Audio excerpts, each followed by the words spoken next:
اس کا مطلب ابھی تک تم نے شیطان کو بخوبی نہیں پہچانا دوست. وہ مجھے اقتدار کی لذت کی جانب وسوسہ نہیں کرتا.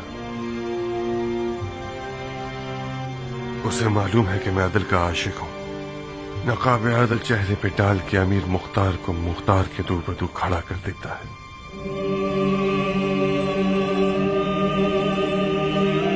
اتنے زیاد کے کٹے ہوئے سر کی بجائے مجھے امیر مختار کا سر دکھاتا ہے. تم کہاں ہو ابو اسحاق؟ حقیقت کی بات کر رہے ہو یا خواب و خیال کی؟ جو شخص خدا کے قریب ہوتا ہے اس کی حقیقت اور خواب کے درمیان کوئی جھلک نہیں ہوتی.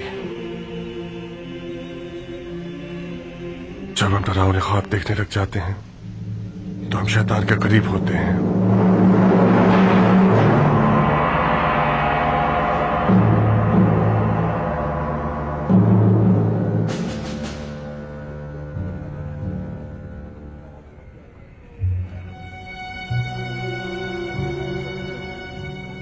اور پھر اس وقت قیام کی حکومت کا شامیوں سے کوئی جھگڑا نہیں ہے. ہمارا شام کی سرحدوں کی طرف لشکر کشی کرنے کا مقصد ابن زیاد تھا جو بلطف خدا اور آپ کی اور خدا کے لشکر کی محنتوں کے باعث واصل جہنم ہو گیا. فی الحال فوری اور حتمی خطرہ بنی زبیر ہیں جنہوں نے مولا کے کچھ قاتلوں کو پناہ دی ہوئی ہے اور قیام کے خلاف سفارائی کر چکے ہیں. ان سے مقابلہ کرنا فوری طور پر ضروری ہے. بہتر ہوگا کہ آپ فوراً بصرہ کے لیے روانہ ہو جائیں.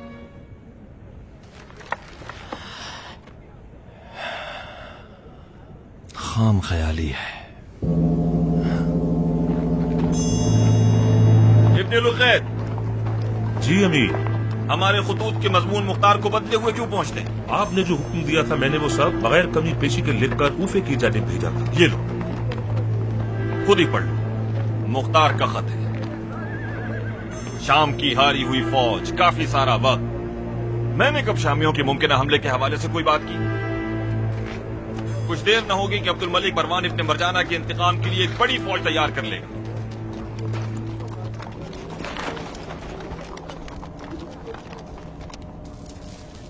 اندر آ جاؤں بھائی. آؤ بیٹھو.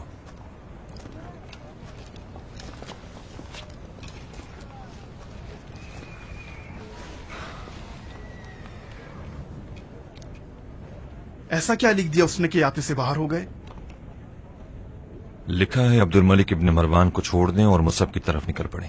تو اس میں غصہ ہونے والی کیا بات ہے؟ تو پھر میں پاگل ہوں جو گھر بار چھوڑ کر اپنے آشیانے سے لاکھوں میل دور زرہ اور خود پہن کر سوتا رہا ہوں صرف ایک احتمال کی فکر میں. عبد الملک مروان صرف ایک وہم ہے. میں نے خواہ مخواہ اس کو اپنی پر طاری کر لیا ہے. جب مختار کی بیعت میں ہے تو اس کی اطاعت کرنا لازم ہے. اتنی ٹال مٹول کیوں کر رہے ہو بھائی؟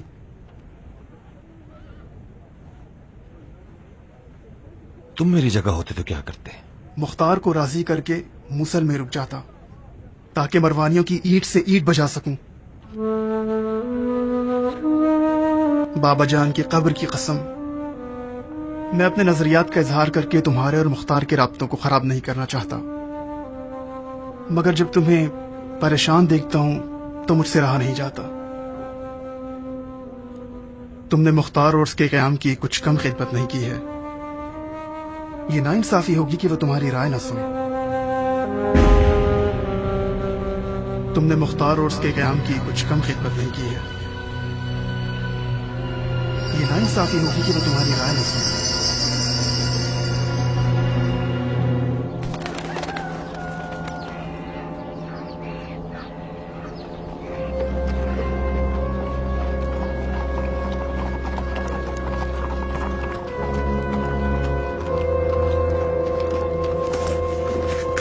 وعلیکم السلام. درود ہو علی کے سینہ چاک عاشقوں کے امیر پر. تم پر بھی خدا بند کا درود ہو. بڑے جوش میں ہو کیا خبریں لائے ہو؟ اچھی خبریں ہیں. تقریباً دشمن کے لشکر کی پوری حیثیت اور تعداد کا حساب لگا گیا ہے.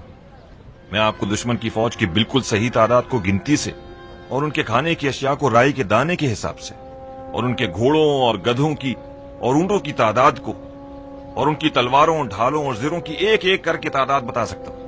ان کی مجموعی کیفیت بتاؤ۔ کوفے کے فراریوں میں سے 2 لشکر ابن حر اور ابن اشس کی سرکردگی میں، 3 لشکر حجاز سے مصعب اور اس کے بھائی جعفر کی سرکردگی میں، اور مصعب کی فوج کا سب سے خطرناک حصہ 2 لشکر ہیں جو آواز سے آئے ہیں اور محلب کی سرکردگی میں، جو کہ ایک سیاستدان شخص ہے اور جنگی معاملات میں ماہر ترین شخص ہے۔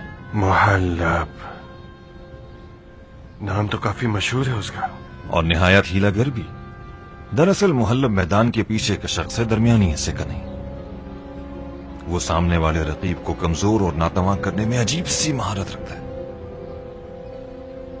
بن کامل، فی الفور تمام جنگی سرداروں کو بلاؤ۔ جی امیر۔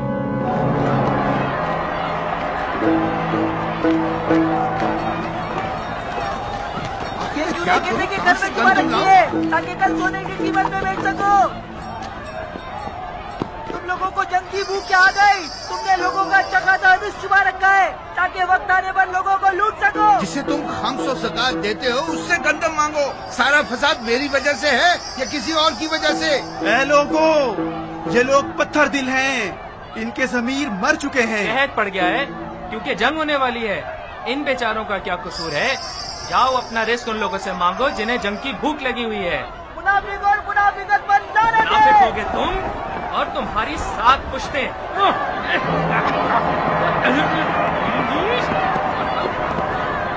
لگتا ہے ان لوگوں کو ہم سے زیادہ جنگ کی خبریں ملی ہوئی ہیں۔ یہ کوفیوں کی خاصیت ہے صاحب، گڑبڑ کی بھنک بھی پڑ جائے تو بازاروں کو خالی کر دیں۔ یہ محلب کی چال ہے احمد، اس نے اندر سے حملہ شروع کیا ہے۔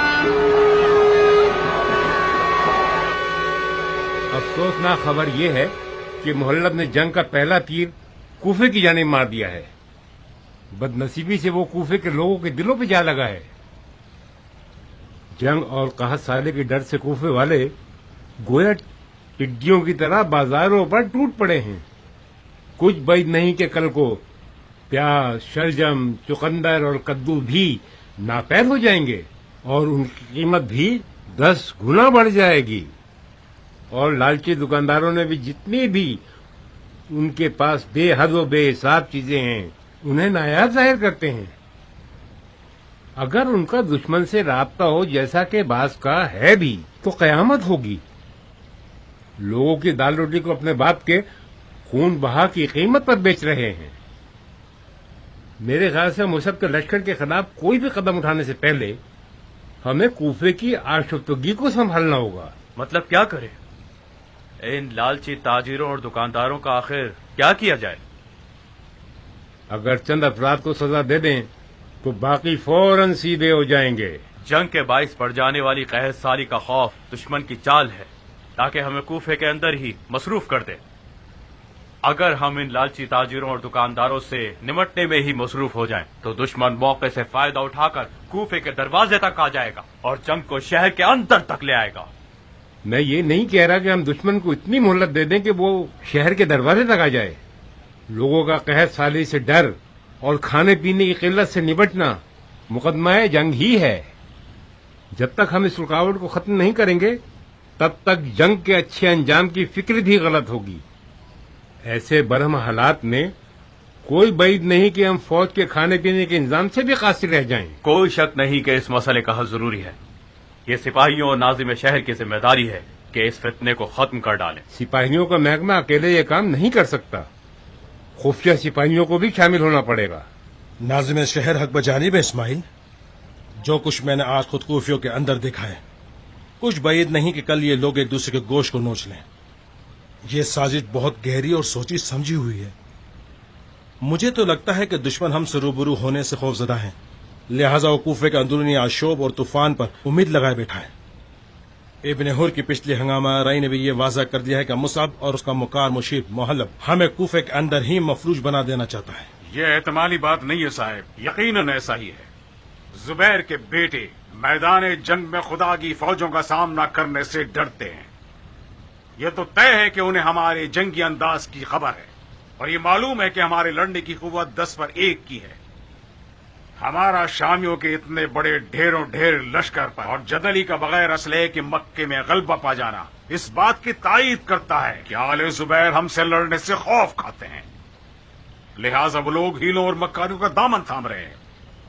آج انہوں نے قحط کے خوف کو اعلی کار بنایا ہے اور کل عرب اور عجم کا تنازع اٹھائیں گے اور پرسوں یہ افواہ اڑا دیں گے کہ ابراہیم اور مختار کے درمیان ناچاکی ہو گئی ہے. جب تک ان لوگوں کی جڑیں نہ کاٹ دی جائیں ان کا خطرہ ٹل نہیں سکتا.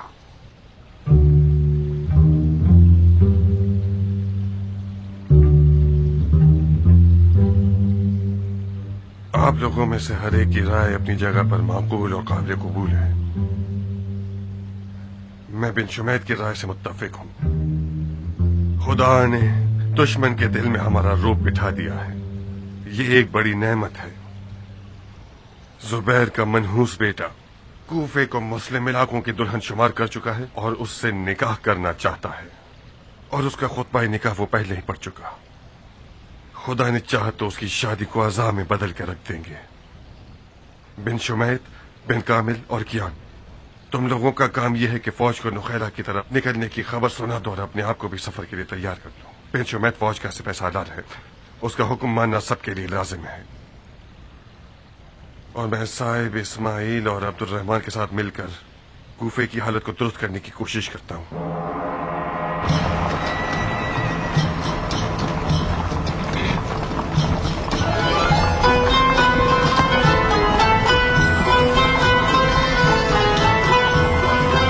خدا حافظ ابو اسحاق.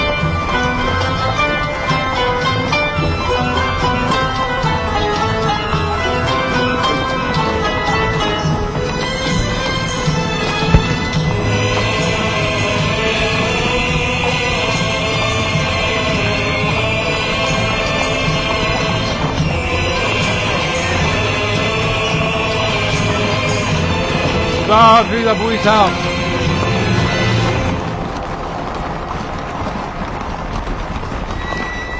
ایرانی بہادروں روانہ ہو.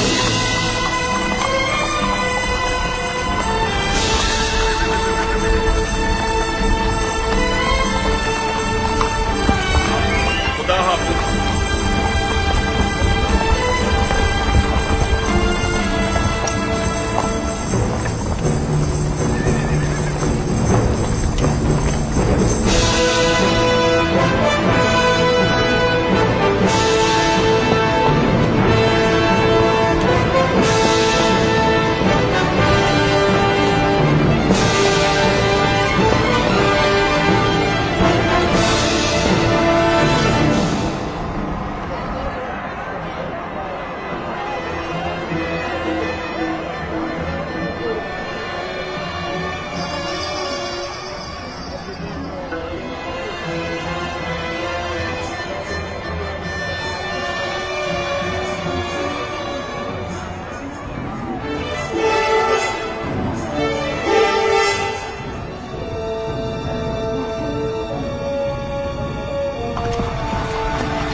کھانے پینے کا سامان نہ ہونے سے عاجز ہو گئے یہ لوگ. تاجروں نے دکانیں بند کر دی ہیں اور اناج کو جمع کرنا شروع کر دیا سب نے. لوگوں کے کھانے پینے کا مسئلہ آج ہی حل ہو جانا چاہیے. پھر فور کوفے کے تمام بڑے تاجروں اور دکانداروں کو حاضر کیا. جی حضرت.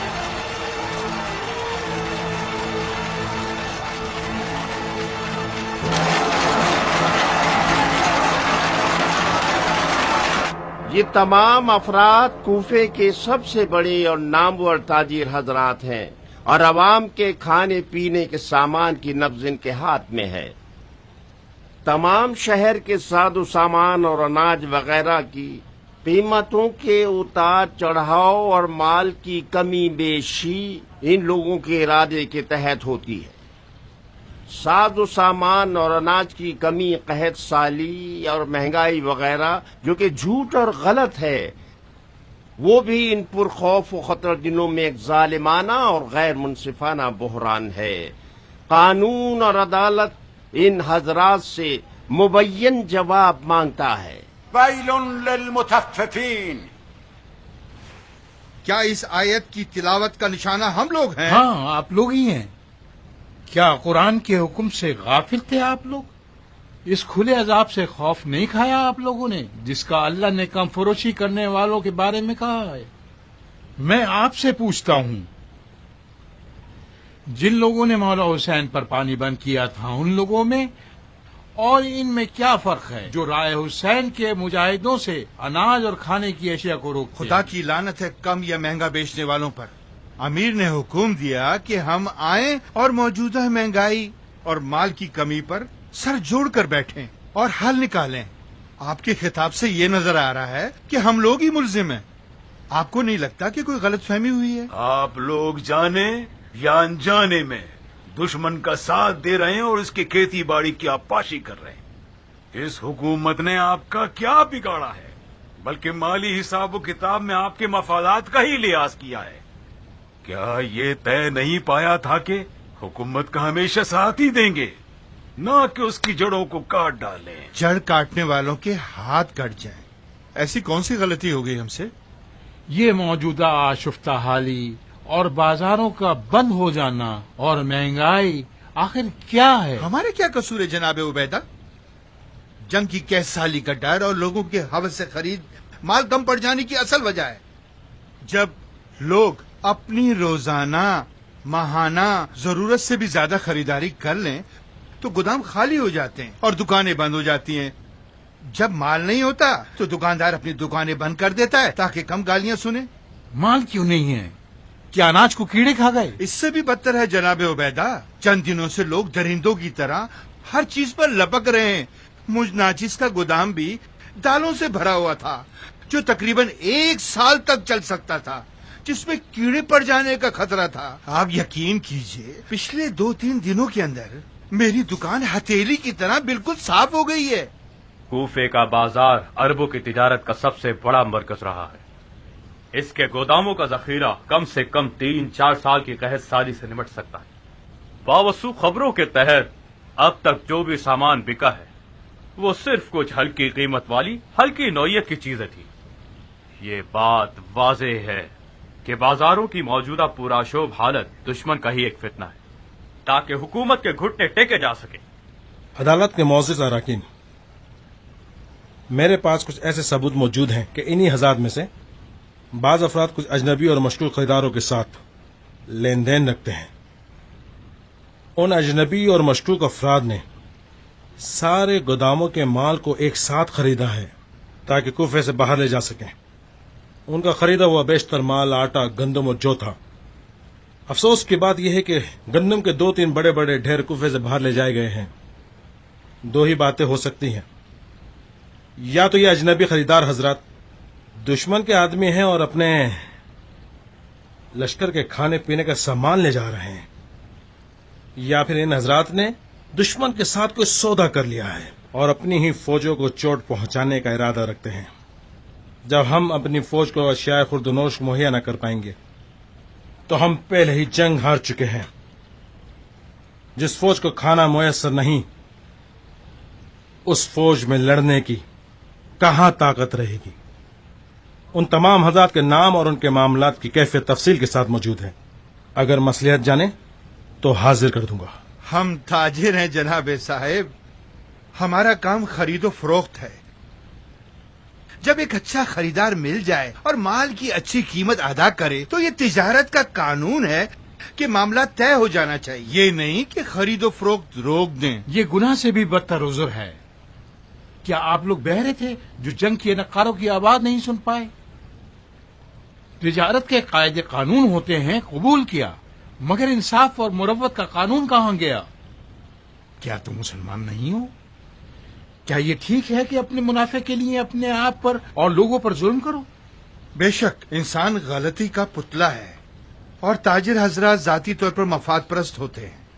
شاید آپ کو یہ بات اچھی نہ لگے، ہم لوگ منافع کے لیے تجارت کرتے ہیں۔ ہو سکتا ہے نہ چاہتے ہوئے اور غلطی سے دشمن کے جھانسے میں آ گئے ہوں اور اس کے حق میں کوئی معاملہ کر بیٹھے ہوں، مگر یہ کہنا ہرگز درست نہیں کہ ہم دشمن سے ہاتھ ملائے ہوئے ہیں۔ یقین کریں سب کچھ سچ کہا ہے۔ تو تم لوگوں نے مان لیا کہ تم لوگوں کی یہ لالچ اور جہالت ہی موجودہ کیفیت کی اصل وجہ ہے۔ خدا قسم، اگر اقرار نہ کرتے کہ غلطی محض انجانے میں سرزد ہوئی ہے اور فقط منافع کے لیے تم لوگوں نے اس تیار کے مستحق لوگوں کے حق میں جفا کی ہے، تب میں تم لوگوں کو وہی سزا دیتا جو میں نے شمر، خولی اور ہرملا کو دی تھی۔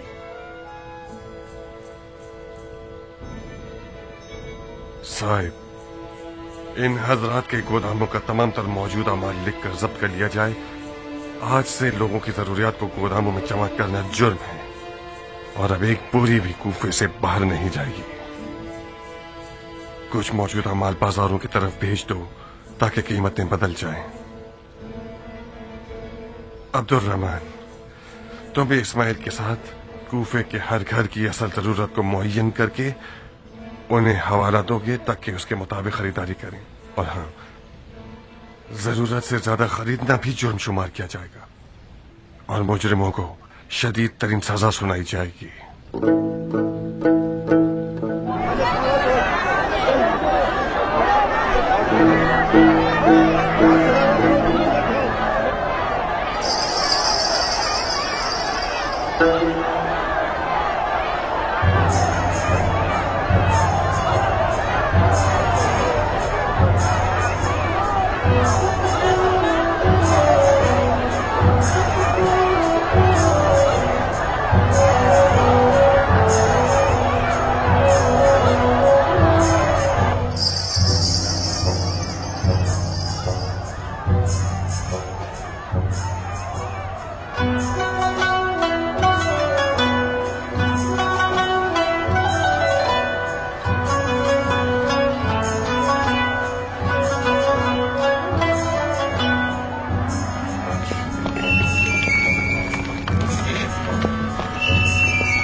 خبر لائے ہو بن بہا؟ جشن اکبر سے نکل کر ہرورا میں پڑاؤ ڈالا ہے انہوں نے۔ میں نے بھی وہی تعداد دیکھی جو ابو عمران نے کافی پہلے دیکھ لی تھی۔ ان کی سپاہ کی تعداد کا کوئی خوف نہیں ہے بن وہب، ہمیں ان کی چال بازیوں سے محتاط رہنا ہوگا۔ یہاں سے ہرورا تک کتنا فاصلہ ہے؟ کم سے کم 2 منزلیں۔ دشمن سے 1 منزل پیچھے پڑاؤ ڈالیں گے۔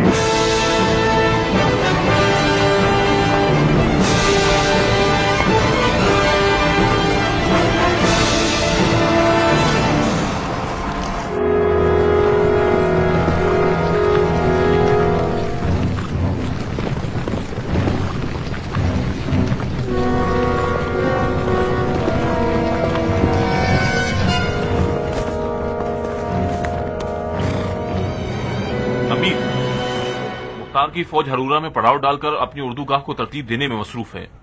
ان کا سپہ سالار ایک احمر ابن شمیت نامی شخص ہے جو کوفے کے نامور بہادروں اور جنگجوؤں میں سے ایک ہے۔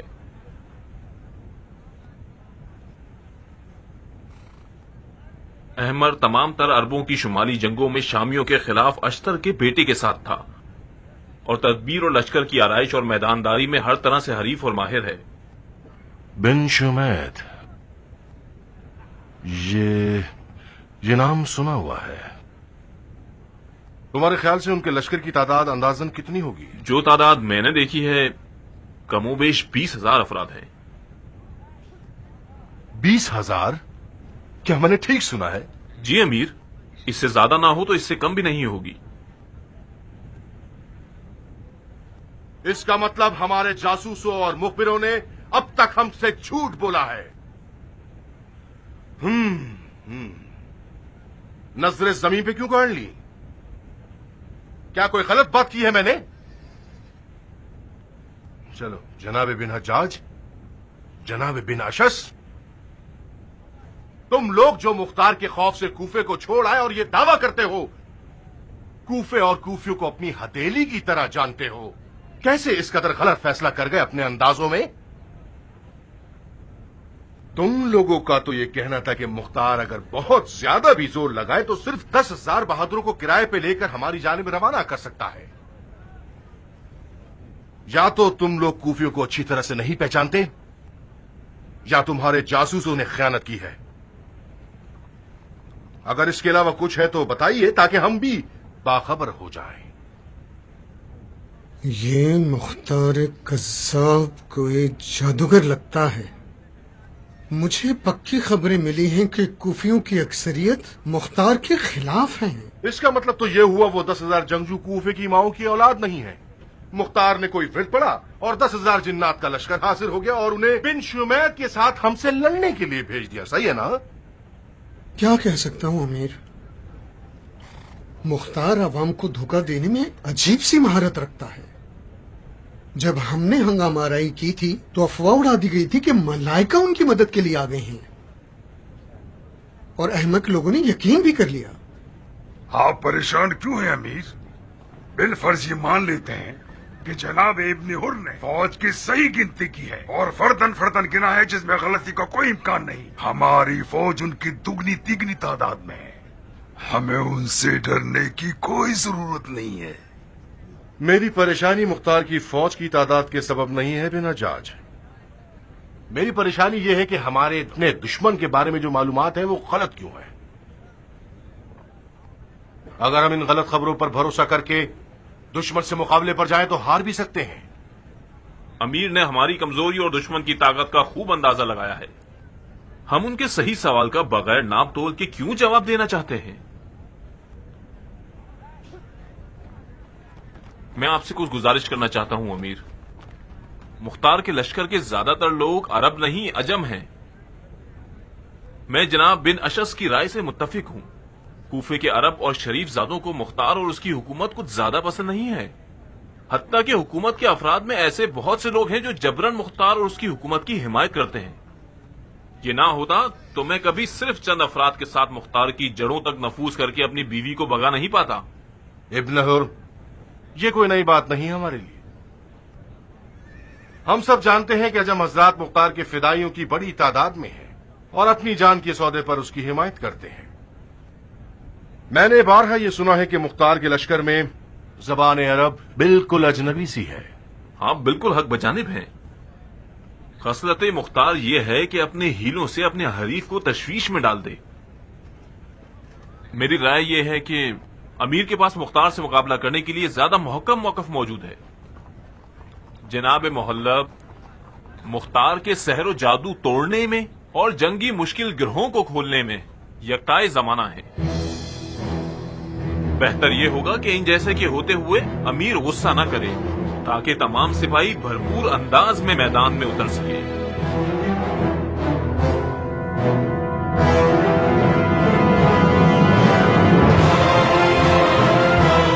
جب مختار کے لشکر کی اکثریت عجم ہے تو بن شمید اگر سمجھدار سپہ سالار ہوگا تو اسے اپنی فوج کے سلیقے اور مہارت کے مطابق جنگ کرنی ہوگی۔ خوب، تو غور فرمائیے امیر، مختار کی فوج ہماری فوج کی ایک تہائی ہے۔ ایرانی حضرات ایسے حالات میں اپنے سر چھپا لیا کرتے ہیں، کچھوے کی طرح دفاعی جنگ کرتے ہیں نہ کہ ہجومی۔ تو وہ لوگ اپنی پوری اردوگاہ کے چاروں طرف یقیناً خندق کھودیں گے، اور خندق کی کھدائی ان کی آدھی توانائی کو ختم کر دے گی۔ آپ یوں ہی سمجھیے کہ آپ کو صرف 10,000 جنگجوؤں سے لڑنا ہے.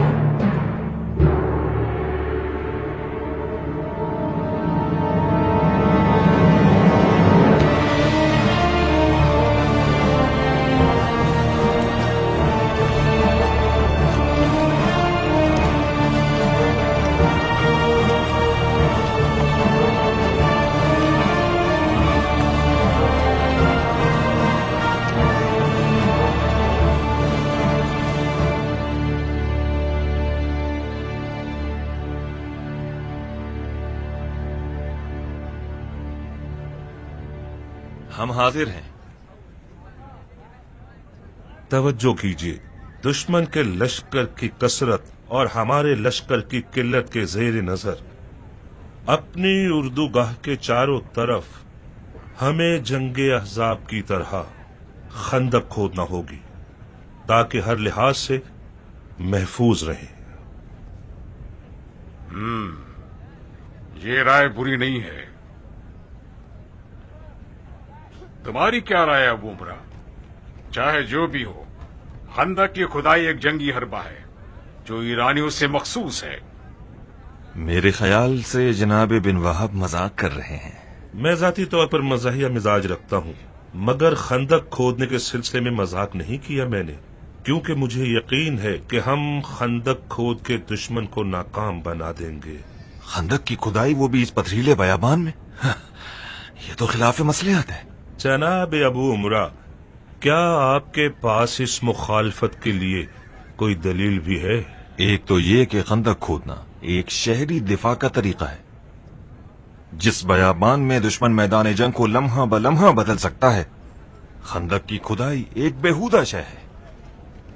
دوسرا نقطہ، خندق کی کھدائی کا مطلب دشمن کی طاقت کو قبول کر لینا، دشمن کی طاقت کا اقرار، یعنی ان کے جوش و جذبات کو دگنا کر دینا اور ہمارے اپنے لشکر کے جذبات کو کمزور کر دینا.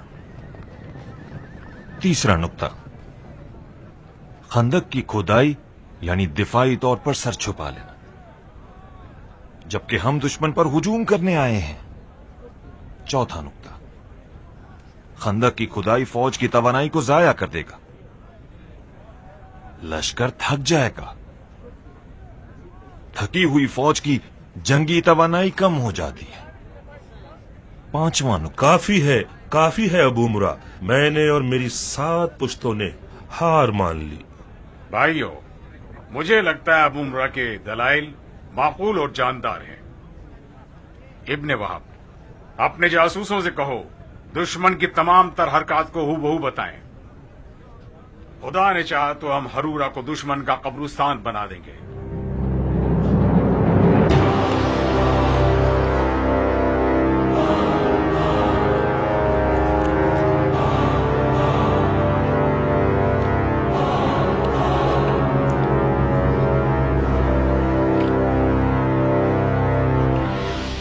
کیا تم ہمیشہ اسی طرح کھانا کھاتے ہو؟ کیسے کھا رہا ہوں؟ اشتہا کے ساتھ اور ہرس کے ساتھ.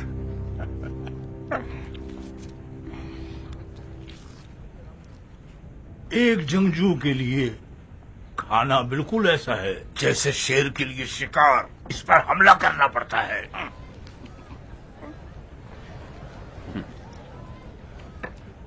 تعبیر اچھی ہے تمہاری.